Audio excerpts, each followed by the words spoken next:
میں خوش ہو رہا ہوں، مجھے کسی بھی کوئی جائیداد یا پراپرٹی میں حصہ نہیں مل گیا جو میں اتنا خوش ہو رہا ہوں، مجھے جناب کوئی یہاں پر کوئی عہدہ منصب نہیں دے دی گیا جو میں خوش ہو رہا ہوں۔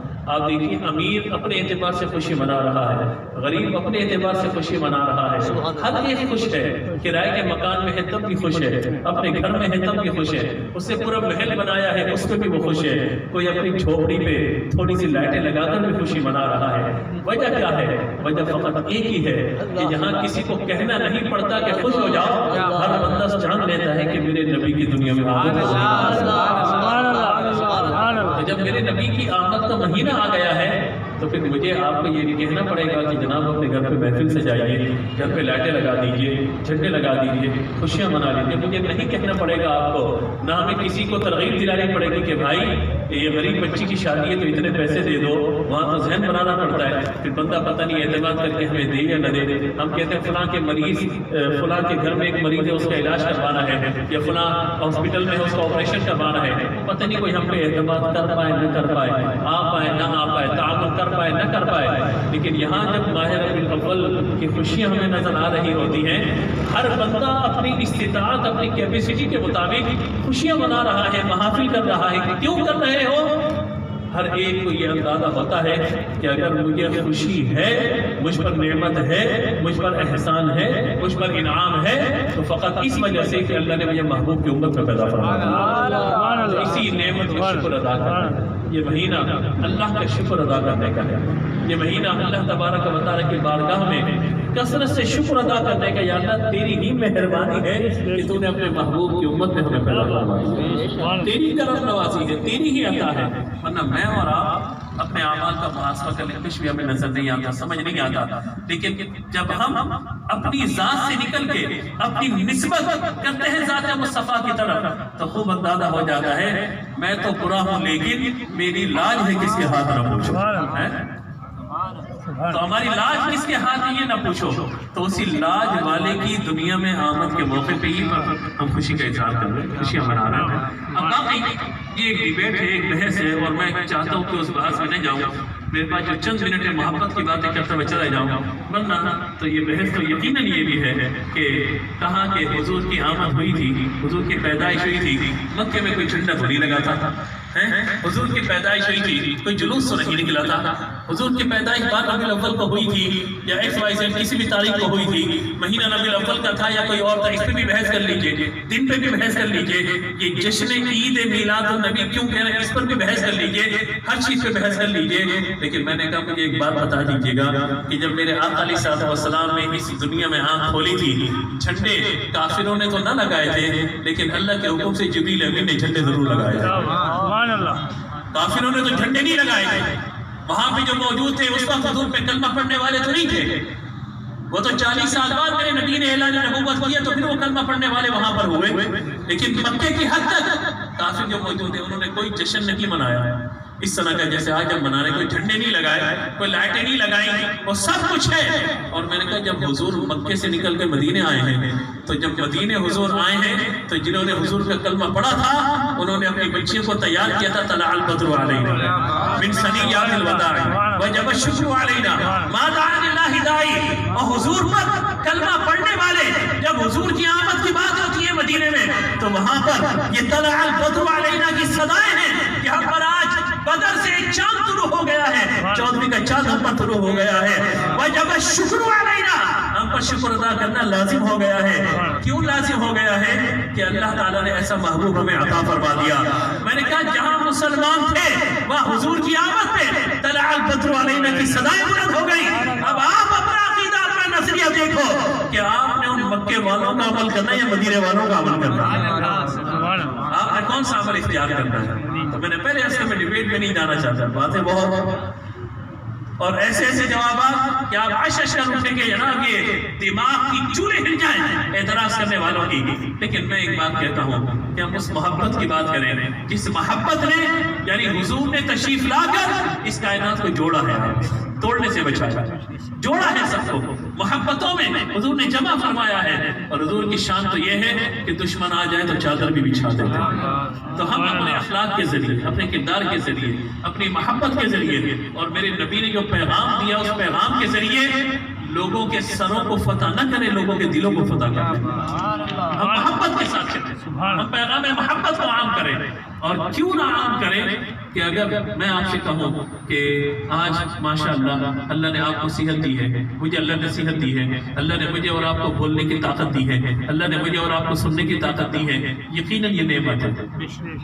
آنکھ سے دیکھنا یہ نعمت، کان سے سننا یہ نعمت، زبان سے بولنا یہ نعمت۔ اور ابھی کووڈ کے دوران آپ نے یقیناً ریسرچ پڑھی ہوگی، میرے بچوں نوجوانوں میں آپ کو بھی متوجہ کرنا چاہتا ہوں کہ آپ نے بھی بیٹا یہ دیکھا ہوگا، سنا ہوگا کہ نئی نئی ریسرچ جب کووڈ کے اعتبار سے آ رہی ہے سامنے، ان میں یہ بات واضح ہو رہی تھی کہ ایک ہے بخار کا آ جانا، ایک ہے کھانسی کا ہو جانا، ایک ہے سینے کا جام ہو جانا، یہ سب چیزیں اپنی جگہ پر ہیں، لیکن اللہ کی ایک بہت بڑی نعمت وہ ہے جو ہماری زبان کسی چیز کو ٹیسٹ کرتی ہے، اس کا ذائقہ محسوس کرتی ہے۔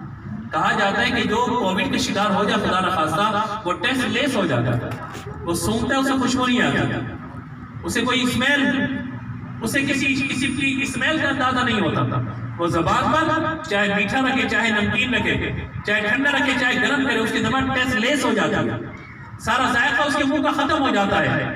ایک صاحب ملے، انہوں نے مجھے بتایا کہ میں نے جو آخری 7-8 دن شروع میں بخار ہوا، سینہ جام ہوا، تو کووڈ کرایا، ٹیسٹ کروایا تو بھائی وہ پوزیٹیو آ گیا، تو کہا کہ اب جو ہے بالکل اپنے آپ کو آئسولیشن میں لے گئے، احتیاط کی، ماسک وغیرہ کا ہر چیز کا استعمال، لیکن پتہ نہیں کیا ہوتا، پانی بھی پیتا تھا پتہ نہیں چلتا تھا ذائقہ کیا ہے، کھانا کھا رہا ہوں پتہ نہیں چل رہا ذائقہ کیا ہے، جوس پی رہا ہوں پتہ نہیں چل رہا ذائقہ کیا ہے۔ جب 8-10 دن بعد جب میری طبیعت بہتر ہوئی اور وہی جوس مجھے پیش کیا گیا، جب میں نے پیا جوس، ایسا لگا اللہ نے کتنی بڑی نعمت مجھے عطا کر دی۔ روزانہ پی رہا ہوں، روزانہ کھا رہا ہوں، مگر ٹیسٹ لیس ہو گیا، ذائقہ میرا ختم ہو گیا، تو مجھے احساس ہی نہیں ہو رہا۔ تو کہا کہ میری آنکھوں میں آنسو آ گئے کہ اب یہ بات کرتے ہیں کہ یہ ہے وغیرہ وغیرہ، کہ میرے پاس یہ نہیں، اس کے پاس وہ ہے، اس کے پاس اترا، اس کے پاس اترا، اس کے پاس یہ ہے، میرے پاس کچھ بھی نہیں ہے۔ لیکن کہا کہ اسے مجھے اندازہ ہوا کہ میرے پاس اگر کچھ بھی نہ ہو، اگر ذائقے کی لذت میری زبان میں موجود ہے، میں دنیا کا سب سے بڑا بادشاہ ہوں۔ بندہ کیوں کھاتا ہے کھانا، کیوں پانی پیتا ہے، کیوں جناب ٹکے کھا رہا ہے، کیوں بریانیاں کھا رہا ہے، اور بریانی میں مجھے بیف چاہیے، چکن نہیں چاہیے، اور بریانی میں بھی عجیب و غریب قسم کی چیزیں، اور میں بھی 10,000 قسم کی چیزیں، ہر چیز، لیکن کیا ہے اگر زبان میں ٹیسٹ ہی نہیں ہے، مجھے بتائے فائدہ کیا کرنے کا۔ اگر آپ خوشبو یا بدبو کو محسوس ہی نہیں کر سکتے، ٹھنڈے اور گرم کا احساس ہی آپ کے اندر نہیں ہے، تو بتائیے زندگی کسی کام کی ہے؟ اللہ اکبر۔ ہم بڑی بڑی باتیں کرتے ہیں، بہت بڑی بڑی باتیں ہیں، لیکن یاد رکھیے گا زبان بھی اللہ کی بہت بڑی نعمت ہے۔ زبان سے اچھا بولنا یہ بھی اللہ کی نعمت ہے، اور زبان میں ذائقہ ہونا یہ بھی اللہ کی بہت بڑی نعمت ہے۔ حضرت عمر فاروق اعظم رضی اللہ تعالیٰ اپنے رفقا کے ساتھ تشریف لے جا رہے ہیں، ایک شخص کو دیکھا کہ اس پر بڑی آزمائش ہے، بڑی آزمائش ہے۔ وہ کہہ رہے ہیں یا اللہ تیرا شکر، یا اللہ تیرا شکر، ہاتھ بھی کام نہیں کر رہے، پاؤں بھی کام نہیں کر رہے، اٹھ کر اپنی حاجت بھی پوری نہیں کر سکتا، کہ اللہ کا شکر، اللہ کا شکر۔ حضرت عمر رضی اللہ تعالیٰ عنہ تو خیر بہت بڑی ہستی، آپ کا مقام تو بہت بلند، آپ نے اپنے رفقا کو جو آپ کے ساتھ صحابہ تھے انہیں کہا تمہیں معلوم ہے کس بات پہ اللہ کا شکر ادا کرنا ہے؟ ہمیں کہا امیر المومنین ہمارے علم میں تو یہ بات نہیں کس طرح اللہ کا شکر ادا کر رہا ہے، حالانکہ سراپا آزمائش، چل نہیں سکتا، اٹھ کے بیٹھ نہیں سکتا، نجاست کی جسم سے نکل رہی اسے صاف نہیں کر سکتا، لیکن پھر بھی اللہ کا شکر۔ آپ نے فرمایا کہ یہ اللہ کا شکر اس بات پر ادا کر رہا ہے کہ اللہ تبارک و تعالیٰ نے اسے ایمان کی نعمت عطا فرمائی۔ اگر اس وقت کسی کو یہ کہہ دیا جائے کہ آپ کو ہر چیز دیتے ہیں لیکن بھائی اپنا عقیدہ چھوڑ دو، ایمان چھوڑ دو، تو وہ بدبخت ہوگا کہ جو دنیا کے چٹکوں کی خاطر یا ایک عہدے منصب کی خاطر اپنے مذہب کو بدل دے، یا حضور کی ختم نبوت کا انکار کر دے، یا حضور کے صحابہ اہل بیت کی توہین کے اندر مبتلا ہو جائے، اسے تو اپنا سب کچھ برباد کر دیا۔ لیکن جو عاشق ہوگا وہ یہ کہے گا سب کچھ لے لو مجھ سے مگر میرا مذہب، میرا مسلک مجھ سے کبھی نہ چھوٹے۔ اور یہی چیز اگر آپ صحابہ کرام علیہ رضوان کے دور میں جائیے تو انہیں کیا آزمائش تھی کہ جس کا وہ شکار نہ ہوئے. حضرت بلال، حضرت خباب، حضرت اویس قرنی جو تابعی ہیں پھر آگے آپ دیکھتے چلے جائیے کتنا ظلم ستم کیا کیا نہیں ہوا، لیکن وہ احد کی سزائیں لگاتے رہے. پھر حضور نے انعام بھی یہ عطا فرمایا، کہا کہ حبشہ میں کوئی تمہارا جاننے والا چاہنے والا نہ تھا، آج ہم تمہیں وہ منصب عطا کرتے ہیں کہ جب تک اللہ کا نام بلند ہوتا رہے گا، مؤذن اذان دیتا رہے گا، اول اذان دینے والے بلال سب کا ثواب تمہیں عطا کیا جاتا ہے. یہ سب کیا ہے؟ شکر کی نعمت. آج میں اور آپ کو شکر کی نعمت پر آ رہا ہوں. اتنی نعمتیں اللہ نے عطا فرمائی ہیں. میں نے اور آپ نے کبھی یہ دعا کی تھی، یا اللہ میرے گھر میں، یعنی ہمیں مسلمان گھر میں پیدا کرنا. ہمارے ماں باپ نے کوئی دعا کی ہو نہ کی ہو یہ بات کا معاملہ ہے، لیکن ہم نے کیا سوچا تھا کہ یا اللہ میری آنکھیں بالکل سلامت ہونی چاہیے، میری زبان بالکل سلامت ہو، مجھے اچھا بولنا بھی آتا ہو، میں بڑا خوبصورت بھی ہو جاؤں، میرے چہرے پہ داڑھی آئے تو پوری آ جائے. ہماری بہنیں بھی تشریف فرما ہیں، تو کیا کبھی دعا کی اللہ تعالیٰ سے؟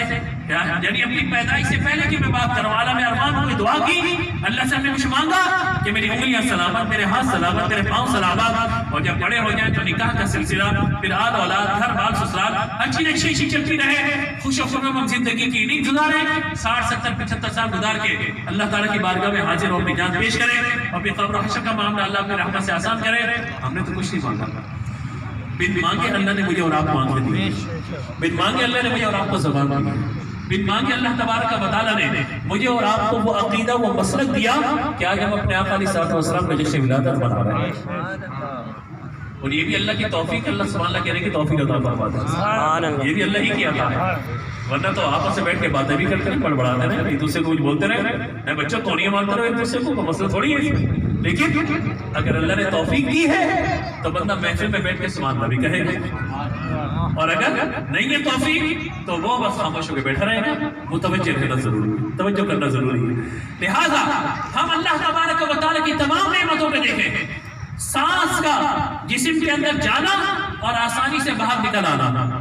آپ ان لوگوں سے پوچھئے کہ جو بیچارے سائنس کی پرابلم کے اندر شکار ہوتے ہیں، جن لوگوں کو خدا نخواستہ یہ جب انوائرمنٹ چینج ہوتا ہے، ماحول بدلتا ہے، تو بیچارے کھانسی کے شکار ہو جاتے ہیں اور ان کو سانس لینے میں دقت ہوتی ہے، یا خدا نخواستہ دمے کے مریض انہیلر وغیرہ جو استعمال کر رہے ہوتے ہیں، انہیں بار بار نیبولائز کروانا پڑتا ہے اپنے آپ کو. لیکن ہم میں سے کتنے جو ان سب چیزوں سے اللہ کی رحمت سے دور ہیں. اللہ نے ہمیں صاف ستھرا رکھا ہوا ہے، پاک و طیب رکھا ہوا ہے، بیماریوں پریشانیوں سے اللہ نے محفوظ رکھا ہوا ہے. لیکن ان سب چیزوں کے باوجود اللہ تبارک و تعالیٰ نے جو نعمتیں عطا فرمائی، سورہ حجرات میں اللہ تعالیٰ نے فرمایا یمنون علیک ان اسلموا. بعض لوگوں نے یوں کہا تھا کہ ہم ایمان لے کر آتے ہیں گویا اسلام پر احسان کر رہے ہیں.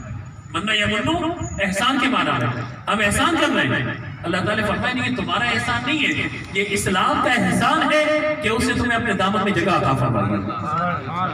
اللہ تمنوا علیہ اسلامکم. تم یہ کہتے ہو کہ ہم نے احسان کی، ایمان قبول کر کے. فرمایا نہیں، تمہارا کوئی احسان نہیں ہے، یہ اسلام کا احسان ہے کہ اس نے تمہیں اپنے دامن میں جگہ عطا فرمائی. یہ اسلام کا احسان ہے. اور پھر اللہ تبارک و تعالیٰ نے اسی صیغے کے ساتھ ایمان والوں کو مخاطب فرمایا. مسلمان ہونا، ایمان والے ہونا، اللہ نے جتنی نعمتیں عطا فرمائی، کہیں احسان نہیں جتلایا، آنکھ کان زبان ہر چیز. لیکن جب اپنے محبوب علیہ السلام کو مبعوث فرمایا، فرمایا لقد من اللہ علی المؤمنین اذ بعث فیہم رسولا. وہاں کیا ہے؟ یمنون علیک ان اسلموا. سورہ حجرات میں کہ تم کیا کہتے ہو کہ تم اسلام پر احسان کرتے ہو. یہ اسلام کا احسان ہے کہ اس نے تمہیں اپنے دامن میں، اس وسیع دامن میں جگہ عطا فرما دی. جب یہ بات ہوئی اللہ تعالیٰ نے فرمایا سورہ آل عمران میں لقد من اللہ، بے شک اللہ نے احسان فرمایا ہے. زبان دی، احسان نہیں جتلایا ہے. آنکھیں دی، احسان نہیں جتلایا ہے. پاؤں دی، احسان نہیں جتلایا ہے.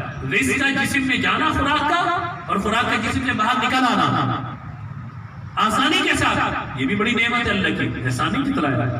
سب نعمتیں اللہ نے عطا فرمائی، احسان نہیں جتلایا. لیکن ہاں ایک نعمت ہے جس پر اللہ نے احسان جتلایا ہے.